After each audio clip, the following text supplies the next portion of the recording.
Subscribe करें और bell दबाएं ताकि कोई खबर रह न जाए।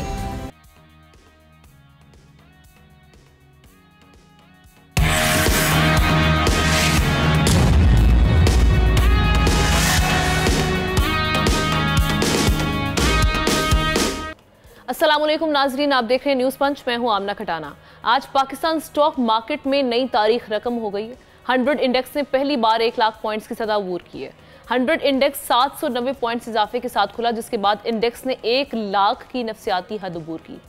2022 की अगर हम बात करें, उसके इख्तिताम पर स्टॉक मार्केट 40,000 पॉइंट से ज़ायद की सतह पर बंद हुई थी। यानी सिर्फ 2 साल में इंडेक्स में 60,000 पॉइंट्स का इजाफा रिकॉर्ड किया जा रहा है। दूसरी जानिब फाइनेंस डिवीजन ने भी प्रेडिक्शन की है कि मौजूदा माली साल में जो इकोनॉमी की बहाली है वो जारी रहेगी। नवंबर में महंगाई 5.8% से 6.8% के दरमियान रहेगी। अभी जो सारे मामलात हैं इकोनॉमी को लेकर, ख़ास तौर पे जो स्टॉक मार्केट में हम देख रहे हैं कि दिन ब दिन जो तेज़ी आ रही है, उसकी रीज़न्स क्या हैं, और हम जो सारे मामलात में देखते हैं कि जो उसकी परफॉर्मेंस की एक वजह हम समझ सकते हैं कि आपकी जो इकोनॉमी, जो हमारे वज़ीर आज़म भी साहब भी कहते हैं कि एक राइट डायरेक्शन में, और वज़ीर ख़जाना साहब भी इस हवाले से बात करें, और किस हद तक हौसला अफजा है और इसके असरात आवाम पर कितने मुरतब हो सकते हैं, कितने मुंतकिल हो सकते हैं, इस पर बात करते हैं। पैनलिस्ट का मैं तारुफ करवा देती हूँ। हमारे साथ एहतशामुल हक साहब हैं, इन हाउस पैनलिस्ट में अली आफ्ताब ने, असद निज़ामी ने हमें ज्वाइन किया, और आज साथ ही साथ नईम कुरैशी साहब हैं इकोनॉमी एक्सपर्ट हैं, उन्होंने भी हमें ज्वाइन किया है। सबसे पहले नईम साहब, आपकी जानिब आ रही हूँ। एक तो ये जो सारी सिचुएशन है उसमें वजूहात आप क्या समझ रहे हैं कि जो स्टॉक मार्केट बड़ा अच्छा परफॉर्म करी है, बड़ी हौसला अफजा खबर है, लेकिन यही बात आ जाती है कि एक तो इसकी परफॉर्मेंस की, अच्छी परफॉर्मेंस की वजह क्या है, और दूसरी चीज़ ये कि ये मईशत के लिए किस हद तक पॉजिटिव साइन है कि हम कहें कि कितना रिफ्लेक्ट करती है कि आपकी मईशत जो है वो अच्छे डायरेक्शन में है, सही डायरेक्शन में है। बहुत शुक्रिया आमना। आज देखिए, ये यकीनन एक खुश आइन बात है कि आज पाकिस्तान स्टॉक एक्सचेंज में इंडेक्स जो है वो 1 लाख को छू गया है। यकीनन 2 दिन से 95, 96, 97,000 की जो नफसियाती हद अबूर हो रही थी, और कल जिस तरह 5,000 पॉइंट्स का इजाफा हुआ था, लग ही रहा था कि आज ये 1 लाख को टच कर जाएगा, और बिल्कुल ऐसा ही हुआ। यकीनी तौर पे जिस हद तक भी पाकिस्तान में सियासी मामलात जिस तरफ भी सेटलमेंट की तरफ जाएंगे, उतनी ही इकोनॉमी जो है वो स्टेबल होती चली जाएगी। मैं समझता हूं कि किसी हद तक सरमायाकारों का एतमाद जो है वो बहाल हो रहा है। स्टॉक एक्सचेंज जो है वो सरमायाकारों के एतमाद का एक मायार है, एक क्राइटेरिया है, एक पैमाना है इकोनॉमी के लिए, लेकिन ये कुल पैमाना नहीं है। हमारी मईशत को अभी और बहुत सारे मसाइल का भी सामना है। बेशक स्टॉक एक्सचेंज परफॉर्म कर रहा है, लेकिन अगर हमें मईशत को अपनी पैरों पे खड़ा करना है, तो जब तक इंडस्ट्री फुल स्विंग में नहीं चलेगी, जब तक पाकिस्तान की बिजनेस कम्युनिटी को एतमाद नहीं होगा, उस वक्त तक हमारी मईशत जो है वो पूरी तरह स्टेबल नहीं होगी। अभी बात शुरू करते हैं। मैं थोड़ा सा आपको तफसील बताऊंगा, लेकिन आप इस दौरान में चाहें तो और मेहमानों से बात कर रहे हैं। जी, आप कंटिन्यू करें, फिर हम बढ़ते हैं आगे। जी, तो मैं ये अर्ज कर रहा था कि ये पैमाना सिर्फ स्टॉक एक्सचेंज का नहीं है। ये बात खुशाइंद है और जाहिर है कि प्रॉफिट टेकिंग हो रही है, जिसकी वजह से अप एंड डाउन होता रहता है, लोग इन्वेस्टमेंट कर रहे हैं। लेकिन सवाल वही घूम फिर के आ जाता है कि क्या स्टॉक एक्सचेंज है वो वाहिद क्राइटेरिया है मईशत की बहाली का? तो मैं समझता हूँ कि वो अभी दूर है।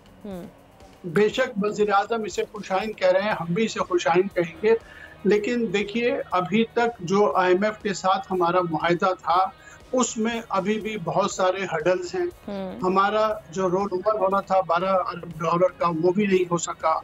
जो हमें 2 ममालिक से डिपॉजिट्स मिलने थे वो भी नहीं हो रहा। एक्सटर्नल फाइनेंसिंग भी हमारी नहीं हो रही।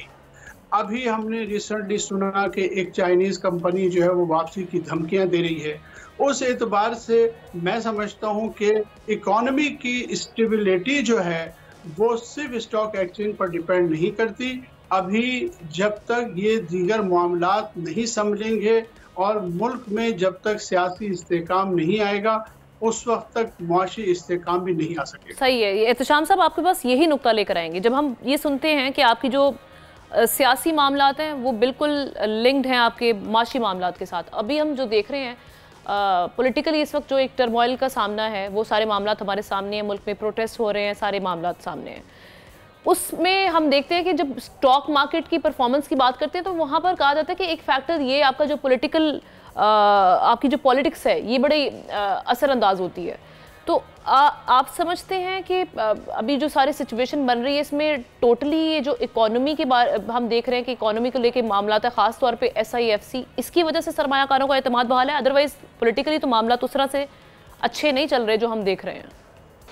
जी आमना, इसमें कोई शक नहीं है कि स्टॉक मार्केट वो एक आमतौर पे एक पैमाना बैरोमीटर समझा जाता है कि जो ओवरऑल आपके मुल्क के अंदर और मुल्क के बाहर जो सियासी इक़्तिसादी डेवलपमेंट्स होती हैं उससे ही वो गेज किया जाता है। अगरचे बहुत सारे लोग कहते हैं ये बहुत बड़ा डिस्कनेक्ट है, ऐसा नहीं है। जिस तरह से बबल्स होता है, स्पेकुलेशन होती है स्टॉक मार्केट में, इसको आप नहीं जोड़ सकते कि आपके मैक्रो इकनॉमिक फंडामेंटल्स तब्दील किस हद तक हुए हैं, कितना फ़ायदा GDP को हुआ है, इंडस्ट्रियलाइजेशन कितनी हुई है, इसमें एम्प्लॉयमेंट कितनी जनरेट हुई है और इसमें गुर्बत का किस हद तक कमी इसमें आई है।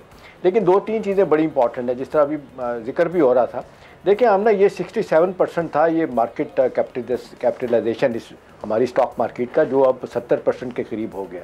तो ये डॉलर टर्म में ये $47 बिलियन बन जाता है। $100 मिलियन रोज़ाना के हिसाब से जो है ट्रेड हुआ हमारा ये इसमें शेयर लोगों के। तो ये बहुत बड़ी डेवलपमेंट है, इसमें कोई शक नहीं है कि एक बड़ी वजह जो है ना इसमें इन्वेस्टर का कॉन्फिडेंस, चाहे लोकल हैं चाहे बाहर के हैं, एक अरसे के बाद हुआ।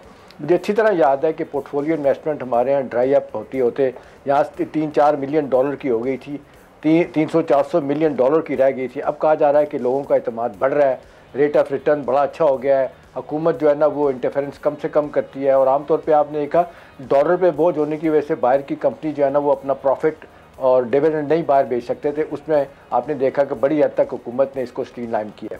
तो वो जो इन्वेस्टर कॉन्फिडेंस है और जो एक एक्सटर्नल फैक्टर बड़ा बना है, वो जो कहा जाता है कि जी हिजबुल्लाह और इजराइल के दरमियान जो जंग बंदी हुई है वो एक वो फैक्टर है। हमारे मुल्क में कहा जाता है कि जी इस्लामाबाद में धरने का खात्मा, और उससे पहले जो चंद अरसे से जो बात आ रही है कि हमारे इंटरेस्ट रेट का कम हो जाना, 17 से 15% पे आ जाना, और सिंगल डिजिट में जैसे आप बता रहे थे हमारी महंगाई का आ जाना। अगरचे लोग तवक्को कर रहे हैं कि अब इसके बाद तो हमारे इंटरेस्ट रेट और कम होने चाहिए, बड़ी गुंजाइश है महंगाई के कॉन्टेक्स्ट में देखते हुए। तो अगर ये 2-2.5% और कम हो जाते हैं तो आई एम श्योर कि इसमें फॉरेन और लोकल इन्वेस्टमेंट भी आएगी और हमारी स्टॉक मार्केट में इन्वेस्टमेंट बढ़ेगी। हम ना एक और बड़ी इंपॉर्टेंट बात इस सारे मामले में देखेंगे, जहाँ हम देखते हैं कि मार्केट कैपिटलाइजेशन बढ़ी है, लिक्विडिटी, और इसके साथ साथ हम ट्रेडिंग वॉल्यूम इसके बढ़े हैं। तो इसके साथ मैं बैंकर को देख रहा था, हमारे ब्रोकर्स को देख रहा था, सिक्योरिटी कंपनी जो है उनके बारे में जो कहा जा रहा था, सारे मुतमईन नज़र आ रहे हैं। उनको एक ओवरऑल एक इन्वायरमेंट लग रहा है कि मुल्क में इक़्तिसादियात का बेहतर हो रहा है इन्वेस्टमेंट के हवाले से। और जिस अंदाज से हुकूमत ने अब एक एश्योरेंस ही देनी शुरू की है, जो अब आप और मैं अक्सर बात करते हैं कंसिस्टेंसी की, कंटिन्यूटी की, और कम से कम इंटरफेरेंस की, तो मेरा ख्याल है एक बड़ी वजह है। दूसरी बात है कि हमने देखें अब जितनी दुनिया ओपन अप हो चुकी है, हम अगर थोड़ा सा भी अगर साथ नहीं देंगे, यानी इन्वेस्टर्स को कोई सपोर्ट नहीं करेंगे, उसके फियर्स को और इनहिबिशन को दूर नहीं करेंगे, तो वो और मुल्कों में चले जाएंगे। इन्वेस्टर जो है ना वो तो जंगज़दा इलाके में भी चला जाता है, उसको पता लगे कि जी मुझे प्रॉफिट होना है। लेकिन जहाँ उसको पता चले कि जी यहाँ पे अनसर्टेनिटी है, यहाँ पे इस्तेकाम नहीं है, तो वहाँ से भागना शुरू कर देते हैं। तो अल्लाह का बड़ा शुक्र है कि इससे बड़ा फ़र्क पड़ा है। और यूँ आमतौर पे कहा जा रहा है कि जी मैक्रो इकनॉमिक इंडिकेटर्स जो है ना हमारे किसी हद तक का जो बेहतर हुए हैं, उनमें बेहतरी की मज़ीद गुंजाइश है। इस हवाले से लोग हुकूमत से तवक्को कर रहे हैं कि जी अब थोड़ा सा जो जिसको कहना चाहिए स्टेट बैंक का रोल भी बढ़ाया जाए, इंटरफेरेंस कम से कम हो, बैंकों को ज़्यादा ओपन अप किया जाए, ज़्यादा उनकी रिस्ट्रिक्शन नहीं होनी चाहिए। स्टॉक मार्केट के बड़े बड़े प्लेयर जो है ना उनमें बड़ा तेज़ी के साथ इजाफा हो रहा है। एक ज़माने में तो सुना जाता था कि जी सिर्फ आप 1 दर्जन लोग लाहौर में बैठे हैं, 2 दर्जन कराची में बैठे हैं, और कुछ तकरीबन आधा दर्जन इस्लामाबाद में लोग बैठे हैं। तो अब ये कहते हैं इस नंबर में बहुत ज़्यादा इजाफा हुआ है। तो आने वाले वक्तों में तो लग रहा है, अभी मैं सुन रहा था इकराम आतिफ साहब जो फेडरेशन के चेयरमैन है चैम्बर ऑफ कॉमर्स के, उन्होंने तो best performance Pakistan stock exchange को कह दिया। तो मेरा ख्याल है अगर यही सिलसिला रहा तो डेफिनेटली ये 1 लाख से ऊपर गया है और इन्वेस्टमेंट को ल्योर करेगा और ओवरऑल हमारे कॉन्टेक्स्ट इकोनॉमी का उसको बेहतर करने में बड़ी मदद मिलेगी। लेकिन अली एक और पॉइंट भी है जो कि एक आम जहनों में हम देखते हैं कि ये भी पाया जाता है कि स्टॉक मार्केट को आर्टिफिशियली भी कभी कभार हम देखते हैं कि उसको उस तरह से कंट्रोल किया जाता है। इस पॉइंट को भी हमें नहीं भूलना चाहिए। दूसरा, ये परसेप्शन की हद तक है या आपका इस पे क्या तज़िया है कि वाकई मामला हम देख रहे हैं कि सरमायाकारों का एतमाद बहाल हुआ है, चूँकि हमारी जो इकोनॉमी है is in the right direction?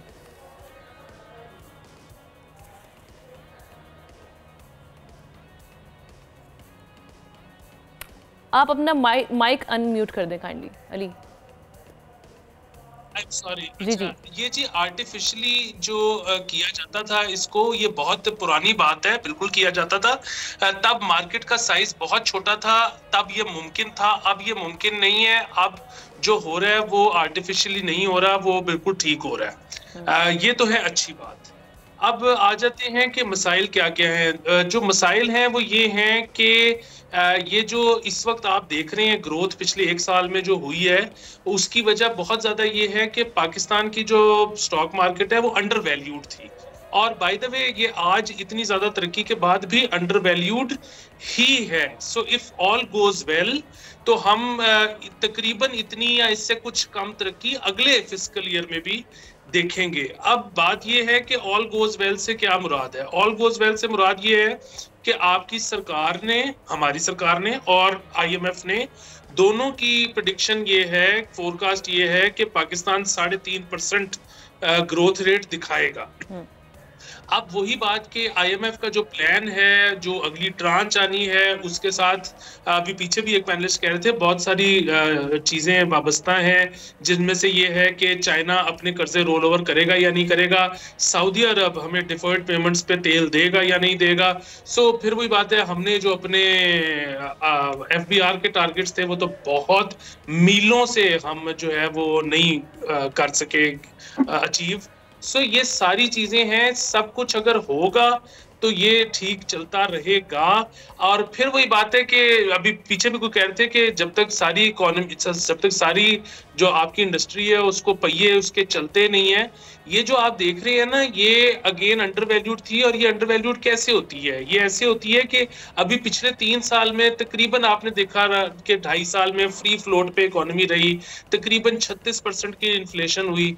वो जो सारी इन्फ्लेशन थी वो उसका असर PSX पे भी तो आना था ना, तो इसने भी तो अपने नंबर मार्केट के हिसाब से एडजस्ट करते ना, तो ये सारी वो एडजस्टमेंट हो रही है। सो अगेन हमें आखिरी में बस आपको बहुत इंपॉर्टेंट बात करता चलूं, ये जो सारे कह रहे हैं ना कि हमने पूरी दुनिया को अट्रैक्ट करना है, हमने सरमायाकारी करानी है, ये करना है, वो करना है, तो उसके लिए जो बहुत ज्यादा जरूरी चीजें हैं वो जो यहाँ पे रेड टेपिज्म खत्म करना था, SIFC जिसके लिए बना था, इसी चीज के लिए बना था। इसी तरह हमने जो मार्केट अपनी पूरी दुनिया के लिए खोलनी थी। मैं आपको बता दूं आज की तारीख में भी पाकिस्तान की आधी से ज्यादा वेबसाइट्स जिनमें PSX भी शामिल है, पाकिस्तान से बाहर खुलती ही नहीं है। आप अगर किसी और मुल्क से एक्सेस करने की कोशिश करेंगे तो शायद आप उसको खोल ही ना सके, तो फिर आपने सरमाया क्या करनी है। सो ये बड़ी बेसिक चीजें हैं जिनको अभी तक एड्रेस करने की जरूरत। बिल्कुल ठीक है। आपकी तरफ आते हैं असद, लेकिन अभी एक ब्रेक लेते हैं। ब्रेक के बाद आपकी जानिब आते हैं।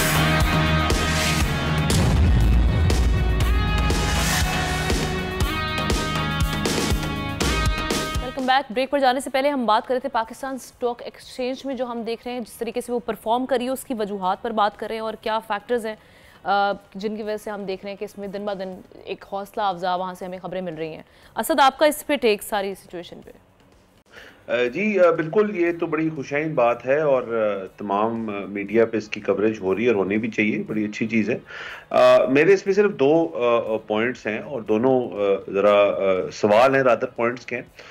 पहला सवाल तो ये जी कि अभी डिस्कशन हुई कि जी पॉलिटिकल अनरेस्ट जो थोड़ा सा रहा है पिछले 3-4 दिन पहले या 2 दिन पहले, तो उसके बेसिस पे क्या फ़र्क हुआ? तो उसके बेसिस पे तो स्टॉक मार्केट को थोड़ा सा फ़र्क पड़ा था, दैट इज़ ट्रू। सवाल मेरा ये है कि क्या पॉलिटिकल अनरेस्ट ख़त्म हो गया? क्या अब मामलात जो हैं वो वापस आ गए अपनी जगह पे? शायद इस सवाल का जवाब यहाँ मुझे ना मिले, बट मेरी अपनी अगर असेसमेंट उसके अंदर रहे तो मेरे तो ख्याल में अभी चीज़ें, मामलात जो हैं वो थोड़े से अनस्टेबल ही हैं और आने वाले दिनों में इनके ऊपर काबू पाना पड़ेगा और उसके लिए बड़े सख्त इक़दाम जो हैं वो हुकूमत को भी लेने पड़ेंगे और अपोजिशन को भी लेने पड़ेंगे और जो उनको बीच में और लोग हैं उनको भी लेने पड़ेंगे, ताकि हम इस जो विन है, हमारी जो विक्ट्री है ये 100,000 क्रॉस करने वाली, इसको बरकरार ना सिर्फ रखा जाए बल्कि इसको और मजीद आगे लेके जाया जाए। तो पॉलिटिकल जो इसकी पॉइंट ऑफ व्यू उसको कभी भी हम नजरअंदाज नहीं कर सकते, उसको हमेशा हमें पार्ट ऑफ द डिस्कोर्स रखना पड़ेगा। मैशत का एक बहुत वाज़ेह लिंक है पॉलिटिक्स के साथ।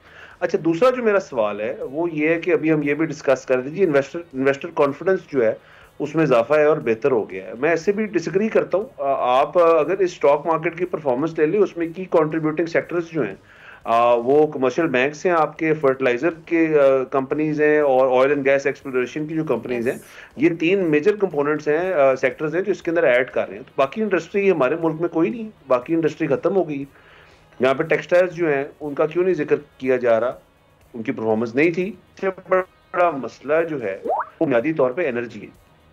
हमने शो पे भी बात की है, मैं हमेशा कहता हूँ उसके ऊपर हमने क्या इकदाम किए, उसके ऊपर हमारी क्या स्टैंडर्ड जी है कि हमने ये चेंज कर दी और वो चेंज कर दी, हम इस तरह ऑफर कर रहे हैं नहीं ऑफर कर रहे। ये बातें इस खबर को इस्तेमाल करके करना। इस वक्त हम देख रहे हैं नाजरीन, मुल्क भर में इंटरनेट का एक इशू भी है जिसकी वजह से हम भी बहुत सफ़र कर रहे हैं। कोशिश थी हमारे पैनलिस्ट अपना जवाब कंप्लीट कर पाते, लेकिन क्या ही कीजिए। आगे बढ़ते हैं अपनी अगली स्टोरी की जानिब, चूँकि वक्त की भी कमी है। तो हम देख रहे हैं कि एहतजाज हैं, मुजाहरे हैं, मार धाड़ है और पकड़ धकड़ है। इन तमाम चैलेंजेस के साथ आगे बढ़ना, निज़ाम हुकूमत चलाना चैलेंजिंग तो होता है, लेकिन सियासत तो होती ही गेम ऑफ नर्व्स है। बांग्लादेश की उबूरी हुकूमत को इसी सिचुएशन का सामना है।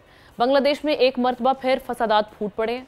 हुआ कुछ यूं कि गद्दारी के इल्ज़ामात में बांग्लादेशी जो हिंदू रहनुमा हैं चिन्मय दास, उनको गिरफ्तार किया गया। जब अदालत ने उनकी दरख्वास्त से जमानत मुस्तरद की तो उनके मुश्तइल हामियों और पुलिस के दरमियान तसादुम हुआ, जिसमें एक मुसलमान वकील की मौत हो गई, जिसके बाद हिंदू मुस्लिम फसादात फूट पड़े हैं। अबूरी हुकूमत के सरबराह मोहम्मद यूनुस ने अवाम को पुरअमन रहने की दरख्वास्त करते हुए इस बात पर जोर दिया है कि हुकूमत किसी भी कीमत पर मजहबी हमआहंगी को यकीनी बनाने के लिए हर मुमकिन इकदाम करेगी। एक तो बांग्लादेश की जो सारी सिचुएशन है वो बेसिकली क्या बता रही है, इस वक्त वहाँ से क्या मामलात बढ़ रहे हैं आगे, इस तरह जो सारी सिचुएशन में कितना बड़ा चैलेंज है हुकूमत के लिए, ये लेकर हम सवाल एहतशाम साहब सबसे पहले आपकी जानिब आते हैं। सर, वहाँ पे पहले तो हुआ था, फिर उसके बाद था कि सब चीज़ें ठीक हो गई, लेकिन फिर वही हमने देखा कि ये जो एक माइनॉरिटी वाला इशू बड़ा उसकी हाइप क्रिएट हुई। बेसिकली हो क्या रहा है वहाँ पर? हमने देखें, ये मुझे बड़ा अच्छा लगा आपने टॉपिक चुना है। देखें, इसकी कॉन्नोटेशन और इसके कॉन्सिक्वेंसेस पाकिस्तान में भी हैं, और जिस अंदाज से 2 लख्त पाकिस्तान हुआ था 71 में, और इसमें बड़ा भरपूर रोल जिसको कहते हैं हिंदुस्तान का है, जिसको मोदी जी बड़ा उठा के सर कहते हैं कि हमने तोड़ा था, और अमेरिका भी कहता है 30 साल के डी क्लासीफाई किए थे सीआई के पेपर, तो उन्होंने भी यही बात की थी कि जी हम भी यही चाहते थे कि पाकिस्तान के 2 टुकड़े हों।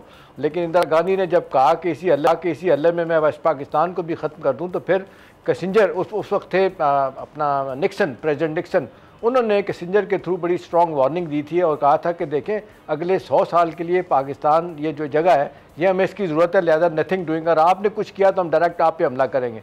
तो सॉरी करके पीछे हट गई थी। उसके बाद आपने देखें जो हुआ क्या है कि जब से वेस्ट ईस्ट पाकिस्तान से बांग्लादेश बना, और जिस अंदाज से पिछले 8-10 बरसों में ख़ास तौर पे, वैसे तो 14-15 बरस से इन्होंने हुकूमत की है हसीना वाजिद ने, जितना इन्फ्लुएंस रॉ का और उनकी सिक्योरिटी एजेंसीज का हिंदुस्तान में बढ़ गया था, बाकायदा तौर पे मुसलसल 2-3 लोग रॉ के टॉप के लोग जो है ना वो स्टेशन होते थे ढाका में, चट्टागांव में, दूसरी जगहों पे। और एक तो पाकिस्तान के ख़िलाफ़ जो काम करते थे, दूसरा वो ये काम करते थे कि जो थोड़ा देखें हमारे मुकाबले में बहुत ज़्यादा लोग मजहबी हैं वहाँ पे, वो अपना हिंदुआना नज़रियात लेके तो वो उनकी प्रचार किया जाता था, और फिर ये हसीना वाजिद बड़ा साथ देती है उनका कि जी अपने लोगों को मारने में। यही वजह कि आप देख लें जमात इस्लामी के 95 साल के लोगों को भी सज़ा दी गई, सज़ाए मौत दी गई। अब ये मामला है कि ये जिस तरह से हुकूमत बदली है, एक तो जितनी तेज़ी के साथ बदली और सारे के सारे स्टूडेंट्स के हाथ में मामला आ गए। आज भी स्टूडेंट्स एक बहुत बड़ा फैक्टर है। तब्दीली लाने में, जिस तरह डॉक्टर यूनुस को ले आए एडवाइज़र हैं, लेकिन बहुत सारे हवालों से उनकी बात नहीं सुनी जा रही। अच्छी बात हुई कि खालिदा ज़िया साहबा को रिहा करके वो भी फ्रंट पे आई हैं, अभी पूरा भरपूर रोल प्ले नहीं कर पा रही क्योंकि वो बीमार भी हैं, उनके साहबजादे जो है ना उनको आगे लाने की कोशिश की जा रही है। एक तो ज़रूरत है कि किसी तरीके से टेम किया जाए वहाँ के स्टूडेंट्स को कि जी वो ये अनरेस्ट कैसे ख़त्म होगी। उनका एक बहुत बड़ा क्लाउट आ गया उनके हाथ में, जिसको कहते हैं कि जी हुकूमत बनाने और करना बिगाड़ने का काम आ गया, लेकिन लोग कहते हैं लीडरशिप का फुकदान है। सियासी जमातें वहाँ पर आगे आ नहीं पा रही। एक तो ये कि मुसलसल हिंदुस्तान और उनका मीडिया जिस अंदाज से आमना तड़प रहा है ना कि ये क्या हुआ, और पाकिस्तान से इल्ज़ाम लगाया जाता है कि जी ये तो ISI ने सब कुछ वहाँ पे किया। अब सवाल है कि वो जिस तरह वो आउट ऑफ द गेम हुए हैं, तो वो मुसलसल चट्टागांव में बैठ के, वेस्ट बंगाल में बैठ के सारी की सारी साजिश हो रही है कि चीज़ों को भड़काया जाए। लेकिन अब क्योंकि हिंदू मुसलमान फसादात शुरू हैं, इसको भी वो भड़का रहे हैं कि किसी तरीके से हिंदुओं की डोमिनेशन जो है ना थोड़ी बहुत वहाँ कायम की जाए। अगरचे आप देख लें मेजॉरिटी में वहाँ पे आप देख लें मुसलमान लोग हैं। अब सवाल ये है कि जी इसको कैसे कंट्रोल किया जाए। सियासी जमातें इकट्ठा हो नहीं पा रही, खालिदा ज़िया की पार्टी जो है ना इतनी मुनज़्ज़म नहीं है, और छोटी छोटी पार्टियाँ उनमें इसको कहना चाहिए तड़ इतनी नहीं है कि चीज़ों को संभाल सके। सारा का सारा फोकस जो है ना वो इन पे आ रहा है अपने डॉक्टर यूनुस साहब के पास। और यही वजह है कि पाकिस्तान की जब शहबाज शरीफ साहब की यूनाइटेड नेशन में उनसे मुलाकात हुई थी तो दो तरफा तल्लुकात बढ़ाने के मामले में भी बात हुई थी। अब यही कहा जा रहा है कि जिस तरह पाकिस्तान पहले पाकिस्तान की प्रेजेंस थी मिलिटरीली भी अदरवाइज भी वहाँ पे, उसको बढ़ाया जाए। तो हिंदुस्तान को ये सब कुछ हजम नहीं हो रहा, लिहाजा वो कभी पैसा दे के, कभी इन्फ्लेटर बेच के, कभी और तरीके से जो है ना वो इस वक्त जो सूरत हाल है वो ख़राब करने की कोशिश कर रहे हैं। तो मेरा ख्याल है अब एक तो बात तय होगी आमना कि पाकिस्तान के साथ तल्लुकात बेहतर होंगे तो हिंदुस्तान को तकलीफ होगी। लेकिन अच्छी बात है कि जिस तरह अमेरिका आंखें बंद करके हिंदुस्तान का हर जगह साथ दे रहा है, हमारे कॉन्टेक्स्ट में वहाँ नहीं साथ दे रहा, क्योंकि अमेरिका के भी बड़े इंटरेस्ट हैं वहाँ पे ईस्ट पाकिस्तान में, फॉर्मर ईस्ट पाकिस्तान में, बांग्लादेश में। अब लिहाजा वो उनको सपोर्ट नहीं कर रहे। तो मोदी जी की तो पूरी कोशिश है, जिस तरह से वो एक्सपोज हुए हैं पूरी दुनिया में, लोगों को मार रहे हैं, आपने अमेरिका में देखना, बाकी जगहों पे। जी ठीक है, मैं असद की जानिब आती हूँ। असद आपकी जानिब आ रही हूँ। सबसे पहले ये जो सारे सिचुएशन में हम देख रहे हैं कि जब ऐसे क्लैशेस होते हैं उसमें क्या ये जो गिरफ्तारियां हैं या ये जो पकड़ दकड़ है, मार पीट है, ये इस तरह के हरबे काम करते हैं? बांग्लादेशी हुकूमत मुज़ाकरात के थ्रू इस मामला को हल क्यों नहीं करी, क्योंकि एक अरसे से हम वहाँ पे क्राइसिस देख रहे हैं? जी देखिए जी, जिधर भी आप रूट अख्तियार करते हैं वायलेंस का, वहाँ पे मामला जो है वो बिगड़ते हैं, वो ठीक की तरफ नहीं जाते। बांग्लादेश जो है वो एक बड़े अजीब से एक चीज़ से गुजर रहा है, जिसके अंदर उनकी कितनी इंस्टेबिलिटी हुई, एक इतनी लॉन्ग लास्टिंग हुकूमत जो है वहाँ से डिसमेंटल की गई, और जिस तरीके से डिसमेंटल की गई उसमें वो स्टूडेंट्स का बहुत बड़ा रोल था, यूथ का बहुत बड़ा रोल था, और अब एक वैक्यूम क्रिएट हुआ है। जब भी किसी भी सियासी निज़ाम के अंदर तब्दीली आती है तो उसके अंदर सबसे पहले एक वैक्यूम क्रिएट होता है। अब उसके बाद रेस चल पड़ती है कि जी इस वैक्यूम को किसने फिल करना है। फिल वक्त जो लोग उस वैक्यूम को फिल कर रहे हैं वो इस काबिल नहीं लग रहे हमें कि बांग्लादेश के अंदर स्टेबिलिटी जो है वो बहुत जल्द आएगी। दैट बीइंग सेड, बांग्लादेश की अगर आप बेसिस देखें और उनकी बोन्स देखें तो वो उनके अंदर एक इकोनॉमिक फ्रंट के अंदर वो एक स्ट्रॉन्ग मुल्क है, उनका एक वर्क एथिक है, उनका एक निज़ाम इस किस्म का है जिसके अंदर वो अपने आप को रीबिल्ड करके इससे आगे ले जा सकते हैं। आज इकोनॉमिक टाइम्स का एक आर्टिकल था, वो भी मैंने पढ़ा, जिसका जो टाइटल था वो बड़ा ही एक कॉन्ट्रोवर्शियल था। उसका यही था कि जी is Bangladesh becoming another Pakistan. वो इकोनॉमिक फ्रंट पे था, बाय द वे, किसी सियासी उस पहलू पे नहीं था। बट देन अगेन आप देखें कि हमारे मतलब तकरीबन हम नेबरिंग कंट्रीज हैं, और उसके अंदर आप हमारी इंस्टेबिलिटी देखें पॉलिटिकल फ्रंट के ऊपर और उनकी इंस्टेबिलिटी देखें जो अब हुई है पॉलिटिकल फ्रंट के ऊपर, तो उसके अंदर आपको बड़े कॉमन डिनोमिनेटर्स और बड़े मुश्तरका असर जो है वो नजर आते हैं, जो कि इस चीज को कहते हैं कि यहाँ पे अगर जो अब हुकूमत इंस्टॉल होगी उनकी आने वाली पॉलिसीज क्या होंगी। और दूसरा उसके अंदर ऑब्वियसली इंडिया जो है उसका एक एंगल बहुत बड़ा है जिसको हम इग्नोर नहीं कर सकते, और जो इंडियन एंगल है इसके अंदर उसको भी हमें मद्देनजर रखना पड़ेगा कि वो किस तरह अपने आप को प्लेस करते हैं। वो बातें जी जो है कि जी फलाना रॉ ने फलाना कर दिया तो ISI ने फलाना कर दिया, ये एक बिल्कुल डेफिनेटली है बात, एक दक्कनूसी अप्रोच भी थोड़ी सी है कि जी इंटेलिजेंस एजेंसीज जो है वो सारा कुछ ड्राइव करती हैं। असल में आप देखें कि इनकी जो रेवोल्यूशन कह लें, जो भी लफ्ज देते हैं जो बांग्लादेश के अंदर हुआ, उसकी मेन बेसिस तो एक यूथ का फ्रंट था। यूथ का टूल क्या है, यूथ का आर्सेनल के अंदर क्या है? उनके पास सोशल मीडिया, उनके पास वॉइस है, उनके पास एक मोबिलाइजेशन की जो कैपेसिटी अब है वो माजी में कभी किसी के पास नहीं रही। तो अगेन मॉडर्न टाइम्स के अंदर मॉडर्न सॉल्यूशंस वर्क करते हैं। ये पाकिस्तान के ऊपर भी अप्लाई करता है, ये बांग्लादेश के ऊपर तो और भी ज्यादा अप्लाई करता है। तो अल्लाह करे कि यहाँ पे जाके कमनोमान की सूरत हाल पैदा हो, एक ऐसी गवर्नमेंट वहाँ यहाँ पे आए जो एक अच्छे नेशन जो कि एक तरक्की याफ्ता था उसको वापस अपने पैरों पे खड़ा करे। ठीक है नईम साहब, आपका इस सारे मामले पे टेक मैं चाहूंगी। ये यकीनन ऐसा होगा कि ये इंडिया जो है ये चाहेगा कि पाकिस्तान के ताल्लुकात बांग्लादेश के साथ कभी भी बेहतर ना हो। ये फैक्टर उनको मजबूर करेगा कि वो बांग्लादेश में कोई ना कोई सिलसिला पाकिस्तान के खिलाफ भी चलाते रहें और बांग्लादेश के मौजूदा सेटअप के खिलाफ भी चलाते रहें। तो एक फैक्टर तो इस पर जो है वो डॉक्टर यूनुस की हुकूमत को ये फेस करना पड़ेगा। दूसरी बात ये है कि वो एक अबूरी दौर से गुजर रहे हैं। उनकी काबीना में जितने भी लोग हैं, आप देखिए उन्होंने जितने भी निगरान लोग अपनी काबीना में लिए हैं उसमें ज़्यादातर गैर सियासी लोग हैं।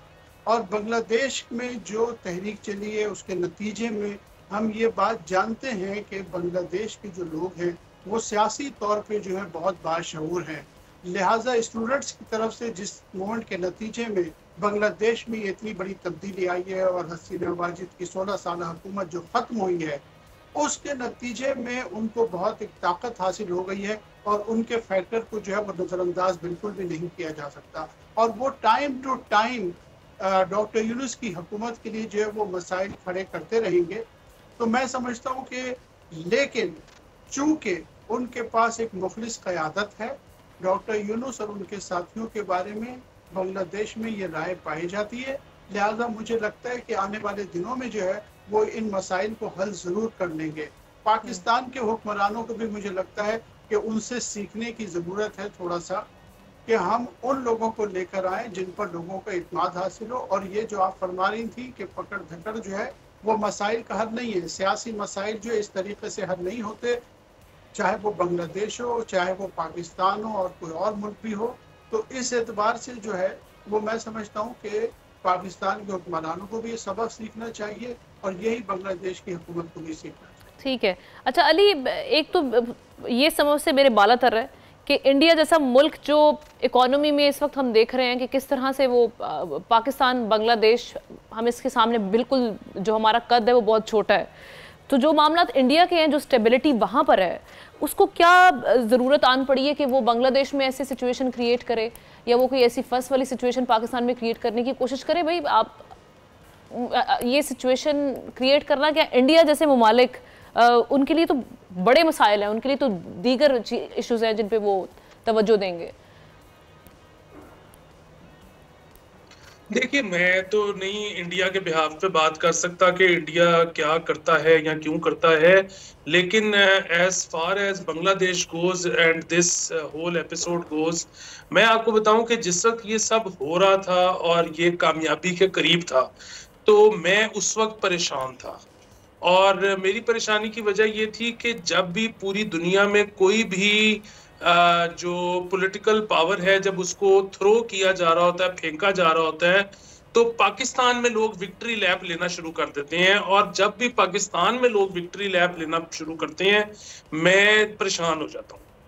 और देखिए, दूसरी चीज जो मेरी परेशानी की थी, मैंने ये तब भी कहा था, और फिर जब मेरी परेशानी को जिस चीज ने बहुत ज्यादा क्या कहते हैं मोहर लगाई, वो थी कि जब ये इंटरिम गवर्नमेंट जब उनकी आई है और उन्होंने आके कहा है जी कि आप पता नहीं हमारे जो XYZ मसले हैं जब तक वो हल नहीं हो जाते हम दोबारा इलेक्शन ही नहीं करवा रहे। और इसको अगर आपने तीसरा और इसमें मसला डालना है तो वो ये है कि जी वो जो जिस पार्टी को इन्होंने ओवरथ्रो किया है वो शायद इलेक्शंस में हिस्सा भी नहीं ले सकती। सो बात ये है कि अगर आप इलेक्शंस में सब पार्टीज को हिस्सा ही नहीं ना लेने दे रहे तो ये कोई खुशी की बात नहीं है। ये आप जो है ना पार्टिसिपेशन, आप इक्वल अपॉर्चुनिटी के दुश्मन हो। सो ये एक तो सबसे बड़ी चीज समझने वाली ये है कि जब आप किसी को निकाल के फेंक रहे हो ना तो इसको आप तब्दीली कहना बंद करें, इसको आप रेवोल्यूशन चेंज कहना बंद करें, क्योंकि क्या आपको उसका मुतबादल दे रहे हैं या बस आप कह रहे हैं कि फिलहाल जो है इसको निकाल दो, बाद में फिर देख लेंगे, सोचेंगे कि करना है। सो ये बड़ी चीजें हैं, हम बड़ा क्रेडिट दे देते हैं दूसरों को। जरा इस खित्ते में जो है ना मतलब सोचा बाद में जाता है और कर पहले देते हैं, ये बड़ा प्रॉब्लम है। ठीक है, आपका इस हवाले से टेक आ गया। मैं तमाम गेस्ट का शुक्रिया अदा करूंगी जो सारी सिचुएशन हमारे सामने बनी हुई में भी, और जिस तरह से हमारे पैनलिस्ट भी कह रहे हैं कि बाकी ममालिक में भी जब ऐसी कोई सिचुएशन पेश आती है तो उनको सीखना चाहिए कि हर चीज़ का जो हल है वो बातचीत और मुज़ाकरात से है, ना कि जो आपका हरीफ है उससे आप कहेंगे आप उसको दीवार से लगा दो तो उससे कोई मसाइल का हल निकलेगा, उससे मज़ीद फस क्रिएट होगा। चले आगे बढ़ते हुए आखिर में जाते हुए आपको ये बता दें कि जमीयत उलमा इस्लाम के सरबराह मौलाना फजल रहमान ने कहा है कि मदारिस बिल जिस पर इलेक्शन से पहले इत्तफाक राय हुआ है अब उस पर एतराज़ात उठाए जा रहे हैं। मदारिस के हवाले से बिल पर अब तक सदर ममलिकत ने दस्तखत नहीं किए। मौलाना ने यह भी बताया कि दीनी मदारिस के ड्राफ्ट पर इलेक्शन से पहले पीडीएम के दौर में 5 घंटे बिलावल हाउस में मीटिंग जारी रहने के बाद इत्तफाक हुआ था। इस हवाले से 5 घंटे नवाज शरीफ के घर में भी मीटिंग हुई थी, लेकिन अब इसमें ताखीर जो है वो बवाल बन सकती है। मौलाना हम देख चुके हैं माजी में भी वो कई अपने तहफ़्फ़ुज़ात का इजहार कर चुके हैं और हुकूमत के लिए इस वक्त जो टाइमिंग है वो बड़ी इंपॉर्टेंट है, चूँकि इस वक्त जो हम देख रहे हैं मुल्क में बाकी मामलात हैं, सियासी जमातों के साथ जो उनके मामला चल रहे हैं उसमें ना सिर्फ मौलाना बल्कि अपने तहफ़्फ़ुज़ात का इजहार करें। उस टाइमिंग का फ़ायदा उठाते हुए हमने देखा है कि पीपल्स पार्टी ने भी अपने कुछ जो तहफ़्फ़ुज़ात हैं वो सामने रखे हुए हैं। उस हवाले से हुकूमत ने अपनी एक कमेटी भी कायम की है जिस पे अभी तक हमने कोई डेवलपमेंट नहीं देखी कि भाई जो उनके रिजर्वेशन से पंजाब को लेकर ख़ास तौर पर उस पर किस हद तक काम हुआ है, उस पर भी हम आने वाले वक्तों में काम करेंगे। जब हम देखेंगे कि भाई उस पर क्या डेवलपमेंट हुई है तो ज़रूर इस पर डिस्कशन करेंगे। इसके साथ ही प्रोग्राम का वक्त ख़त्म हुआ चाहता है, इजाज़त दीजिए, आपसे कल मुलाकात करते हैं। अल्लाह हाफ़िज़।